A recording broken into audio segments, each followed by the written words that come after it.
नमस्कार दोस्तों, हमारी आज की कहानी का नाम है वजह। माँ, मेरे मोजे मिल नहीं रहे हैं। आपको कितनी बार कहा मेरी चीज़ों को उसके प्लेस पर ही रखो, फिर भी आप सब मेसअप कर देती हैं। आज तो लगता है इस चक्कर में मेरी स्कूल बस छूट ही जाएगी। बेटा उत्कर्ष खिसियानी स्वर में शिकायत कर रहा था। मीरा ने जल्दी से टिफ़िन पकड़ाते हुए कहा कि तुम बाकी यूनिफॉर्म पहनो, तब तक मैं मोजे ढूंढ कर देती हूँ। मीरा ने अलमारी से मोजे निकाल कर पकड़ाए और उसे बस के लिए विदा किया। दरवाज़ा बंद कर पलटी, तब तक पति देव की तेज़ आवाज़ें आ रही थी। मीरा, मेरी मीटिंग थी सुबह की, मुझे जगाया क्यों नहीं? अब तुम्हारी वजह से टीम लीड की बातें सुननी पड़ेंगी। वो बाथरूम की तरफ भागते हुए बोलते जा रहे थे। मीरा ने सोचा, चलो अब एक कप ग्रीन टी पीकर थोड़ा इत्मीनान कर लूँ, फिर काम वाली को सब समझाकर अपना ऑफिस में भी लॉग इन कर लूँ। चाय पीकर बैठकर काम करने लगी और देखा कल रात देर तक जागने की वजह से आँखों में दर्द हो रहा है। सोचा थोड़ा सो लूँ, आज कोई इतना अर्जेंट काम नहीं है, एक नैप लेकर फिर काम कर लूँगी। दीदी, कल रात दूध आपने बाहर ही छोड़ दिया, फट गया है, अब दूध वाली चाय कैसे बनाऊँ? काम वाली नैना दुखी स्वर में बोल रही थी। कोई बात नहीं नैना, फटे दूध का पनीर बना लो और अपने लिए नींबू की चाय बनाकर पी ले। मीरा ने प्यार से कहा, लेकिन दीदी, आपकी वजह से आज मुझे नींबू की चाय पीनी पड़ रही है। नैना ने तो हंसते हुए कह दिया, लेकिन मीरा कटकर रह गई। बेटे को उसकी पसंद का टिफ़िन बना कर दिया, लेकिन उसका मन नहीं किया और दोस्त की टिफ़िन से कुछ खा लिया। इसलिए क्योंकि आज मेरे हाथों ने ऐसा टेस्ट नहीं ला पाया जैसा पिछली बार लाया था।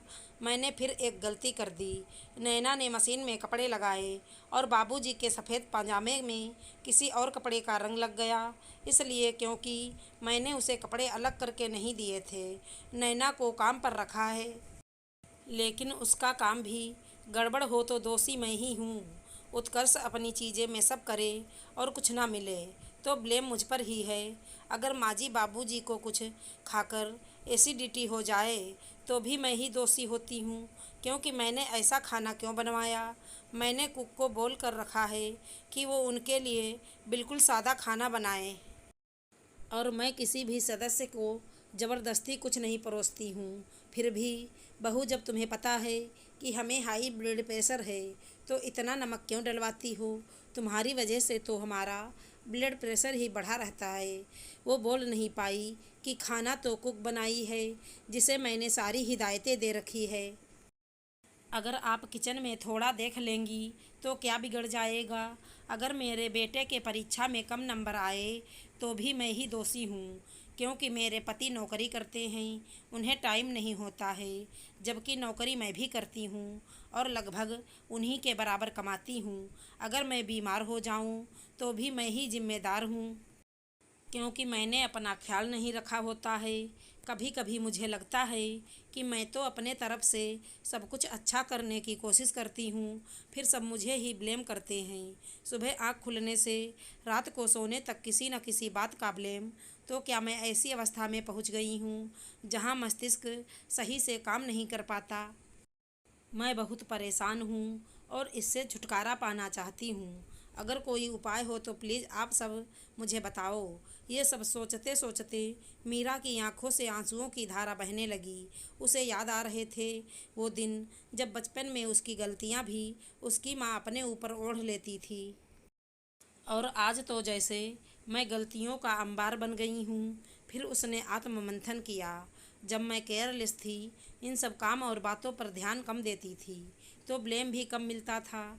जो जैसा चलता था सब स्वीकार कर लेते थे।